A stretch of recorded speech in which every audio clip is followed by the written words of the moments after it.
അപ്പോൾ നമ്മൾ മൂന്നാർ ഭക്ഷണം കഴിച്ചിട്ടില്ല. അപ്പോൾ ടൗണ് കാണാൻ വേണ്ടി ഇറങ്ങിയാണ്. ഇതിൽ പെരൻ്റെ മേലെ ചെടി ഒത്തിരിക്കുന്ന അടിപൊളിയായിട്ട് ചെടികൾ പൂക്കൾ എന്ന് പറഞ്ഞാൽ ഇവിടെ ഇഷ്ടം പോലെ. അപ്പോൾ എൻ്റെ എല്ലാ കൂട്ടുകാർക്കും പുതിയൊരു ട്രാവലിംഗ് വീഡിയോയിലേക്ക് സ്വാഗതം. ഇപ്പോൾ നമ്മളുള്ളത് മൂന്നാറിലാണ്. കഴിഞ്ഞ വീഡിയോ ഒക്കെ കണ്ടവർക്കറിയാം മൂന്നാറിലേക്കുള്ള യാത്രയും കാര്യങ്ങളൊക്കെ.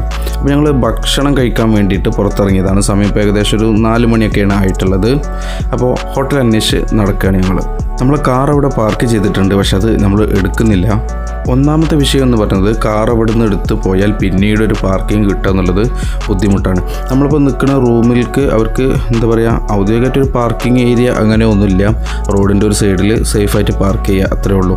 അപ്പോൾ വണ്ടി അവിടെ നിന്ന് എടുത്തു കഴിഞ്ഞാൽ പിന്നെ ഒരു പാർക്കിംഗ് കിട്ടുക എന്നുള്ളത് ഭയങ്കര ബുദ്ധിമുട്ടാണ്. അപ്പോൾ അതുകൊണ്ട് വണ്ടി എടുക്കാതെ ഞങ്ങൾ നടന്ന് തന്നെ മൂന്നാറിലൂടെ നടന്ന് ആ കാഴ്ചകളൊക്കെ കാണും ചെയ്യാം. അങ്ങനെ ഭക്ഷണം അന്വേഷിച്ച് നടക്കുക, അതൊരു വല്ലാത്തൊരു എക്സ്പീരിയൻസ് തന്നെയായിരിക്കും.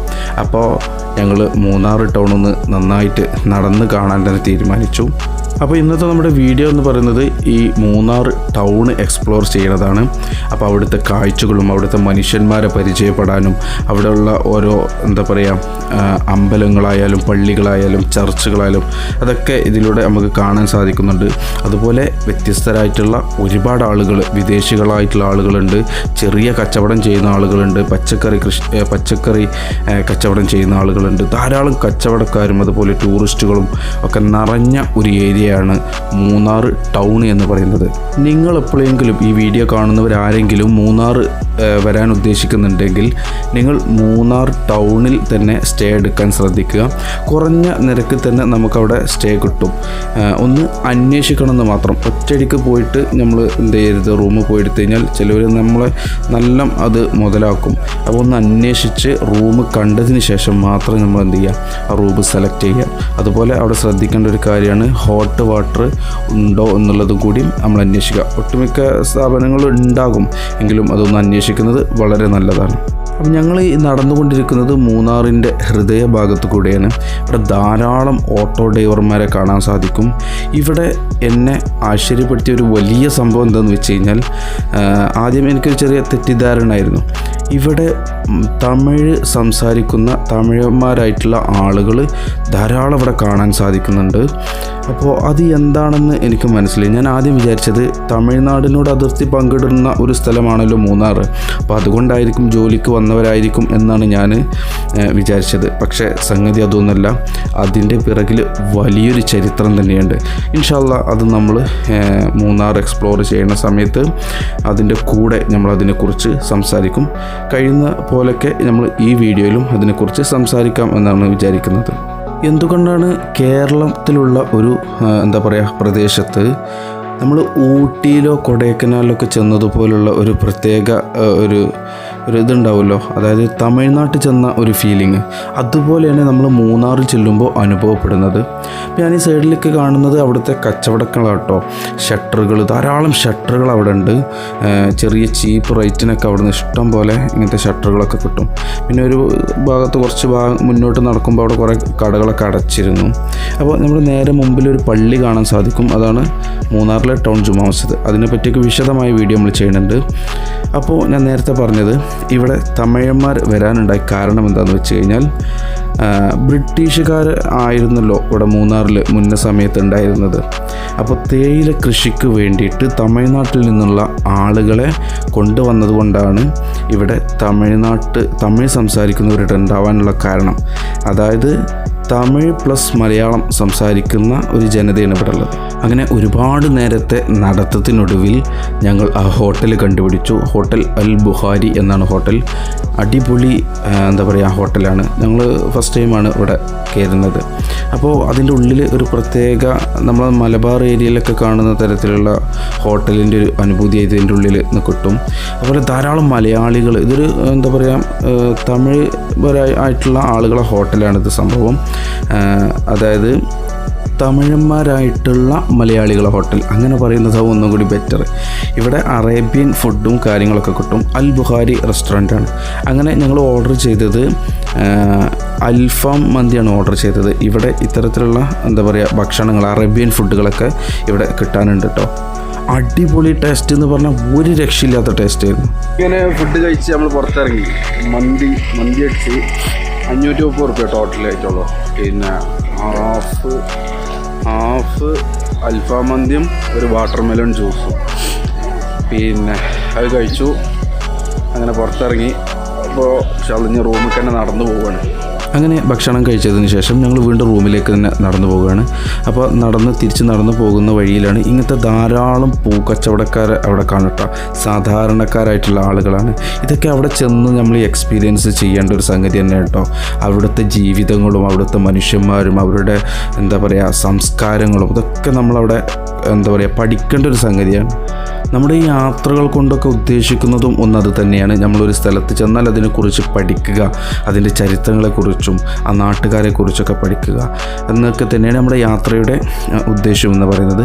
വെറും ഒരു സ്ഥലം കണ്ട് നമ്മളവിടെ നിന്ന് തിരിച്ചു പോരുക എന്നുള്ളതാണ്. അതുപോലെ ഇത് മാർക്കറ്റിൻ്റെ ഒരു ഉള്ളേരിയയാണ്. ധാരാളം ചോക്ലേറ്റ് ഐറ്റംസ് ചീപ്പ് റേറ്റിന് നിങ്ങൾക്ക് അവിടെ കിട്ടും. ഓരോ തൂക്കത്തിനനുസരിച്ചാണ് അവിടെ കൊടുക്കുന്നത്. വ്യത്യസ്ത ക്വാളിറ്റികളിലുള്ള ചോക്ലേറ്റുകൾ അവിടെ ധാരാളമായിട്ടുണ്ട്. അതുപോലെ ഹലുവ, അങ്ങനത്തെ മിഠായി ഐറ്റംസ് ഇഷ്ടം പോലെ ഉണ്ട് അവിടെ. അപ്പോൾ നിങ്ങൾ ഇത്തരത്തിൽ മാർക്കറ്റിൽ പോയി മേടിക്കുകയാണെന്നുണ്ടെങ്കിൽ ഹോൾസെയിൽ റേറ്റിൽ തന്നെ നിങ്ങൾക്ക് ചോക്ലേറ്റും കാര്യങ്ങളൊക്കെ വാങ്ങാൻ കിട്ടും. അതുപോലെ കമ്പിളിപ്പുതപ്പ്, പലചരക്ക് സാധനങ്ങൾ, നിങ്ങൾ സ്റ്റേ ഒക്കെ ഉള്ളവരാണെന്നുണ്ടെങ്കിൽ പലചരക്ക് സാധനങ്ങളൊക്കെ നല്ല റേറ്റിൽ അവിടെ കിട്ടും. അതുപോലെ മൂന്നാർ സ്പെഷ്യൽ ഐറ്റംസ് സാധനങ്ങളൊക്കെ അവിടെ കിട്ടും. ഡ്രൈ ഫ്രൂട്ട്സ് കാര്യങ്ങളൊക്കെ അവിടെ ഉണ്ട്. ഞങ്ങൾ വണ്ടി എടുക്കാതെ വരാനുണ്ടായതിൻ്റെ ഒരു കാരണം ഇതാണ്.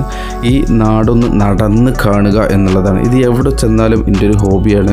ആ സ്ഥലം ഒന്ന് നടന്ന് കാണുക. എങ്കിലും നമുക്ക് ആ സ്ഥലത്തെക്കുറിച്ച് കൂടുതലായിട്ട് പഠിക്കാനും മനസ്സിലാക്കാനും പറ്റുള്ളൂ. അവിടുത്തെ ആളുകളെക്കുറിച്ചും അവിടുത്തെ ജീവിതങ്ങളെക്കുറിച്ചും അത് നമ്മൾ മനസ്സിലാക്കേണ്ട സംഗതിയാണ്. ഇങ്ങനെയും ചില ആളുകൾ, ഇങ്ങനെ മനുഷ്യന്മാരും നമ്മുടെ ഇടയിൽ ജീവിക്കുന്നുണ്ട് എന്നുള്ളത് നമ്മൾ മനസ്സിലാക്കേണ്ട ഒരു പ്രധാനപ്പെട്ട ഒരു പാഠം തന്നെയാണത്.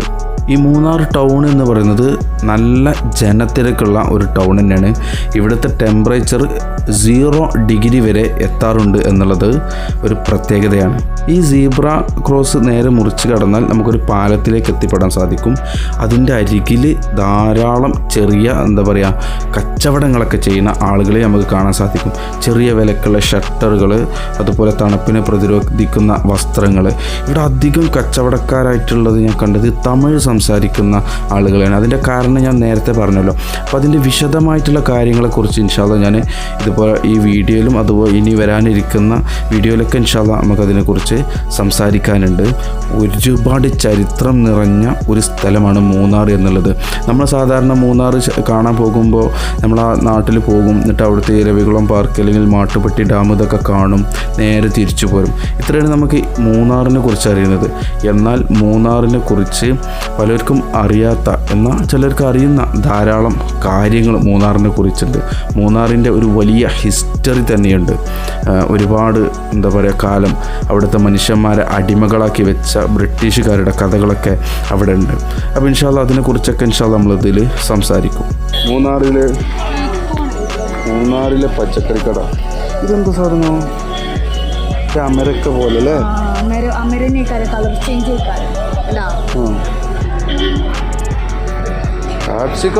അപ്പോൾ ഇവിടെയുള്ള ജനങ്ങൾ എന്ന് പറഞ്ഞത് വളരെ പാവപ്പെട്ട കുറേ ആളുകളാണ് അത്തരം കച്ചവടങ്ങളൊക്കെ ചെയ്യുന്നത്. അന്നത്തെ ജീവിതമാർഗം കണ്ടെത്തുന്ന ധാരാളം ആളുകളെ നമുക്കവിടെ കാണാം. അതുപോലെ ഓട്ടോറിക്ഷ. ഇന്നിവിടെ ഏറ്റവും കൂടുതൽ അത്ഭുതപ്പെടുത്തിയ ഒരു സംഭവം എന്ന് പറയുന്നത് ഇവിടുത്തെ ഓട്ടോറിക്ഷകളാണ്. Off road settings. അതിപ്പോൾ ഞാൻ സൂം ചെയ്ത് കാണിക്കുന്ന ഓട്ടോറിക്ഷൻ്റെ ആ വീല് എത്രത്തോളം ഹൈറ്റിലാണ് ഇരിക്കണമെന്ന് നോക്കി. അതായത് ഷോക്കപ്പ് വെച്ച് പൊന്തിച്ച് കഴിഞ്ഞാൽ എന്നെ ഏറ്റവും കൂടുതൽ അട്രാക്ഷൻ ചെയ്യിച്ച ഒരു പ്രധാന സംഭവമാണ് ഇവിടുത്തെ ഓട്ടോറിക്ഷകൾ എന്ന് പറഞ്ഞാൽ. എനിക്ക് വളരെ ഇഷ്ടപ്പെട്ടു. കാരണം എനിക്ക് തോന്നുന്നു ഒന്നാമത് ഈ ഹിൽ ഏരിയ ആയതുകൊണ്ട് അവിടേക്ക് എത്തിപ്പെടാനും പിന്നെ ഓഫ് റോഡുകളൊക്കെ കൈകാര്യം ചെയ്യാൻ വേണ്ടിയിട്ടായിരിക്കും. നേരെ മറിച്ചത് നമ്മളെ നാട്ടിലായിരുന്നെങ്കിൽ അത് എപ്പോൾ MVD പോലീസ് പൊക്കി ഫൈൻ ഇട്ടെന്ന് ചോദിച്ചാൽ മതി, പിന്നെ ഓനെ റോട്ടിൽ ഇറങ്ങാൻ അയക്കൂല. അതാണ് സംഭവം. ഒരേ നാട്ടിലാണ് ഈ സംഗതി നടക്കുന്നത് എന്നുള്ളതും കൂടി നമ്മളൊന്ന് ചിന്തിക്കണം. അങ്ങനെ ഇപ്പോൾ ഈ കണ്ടുകൊണ്ടിരിക്കുന്നത് ഈ സ്പൈസസ്, അതുപോലെ സുഗന്ധവ്യഞ്ജനങ്ങൾ എന്നൊക്കെ പറയുമല്ലോ, അത്തരം വിൽക്കുന്ന കടകളാണ്. ഇതാണ് ഊട്ടി പൂച്ച, അല്ല മൂന്നാർ പൂച്ച.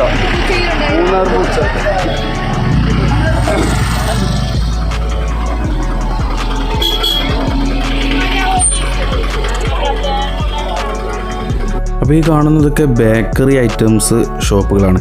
ഇവിടെ ഞാൻ ശ്രദ്ധിച്ച ഒരു സംഗതി എന്താണെന്ന് വെച്ച് കഴിഞ്ഞാൽ ഹോട്ടലുകൾ വളരെ കുറവാണ് കേട്ടോ.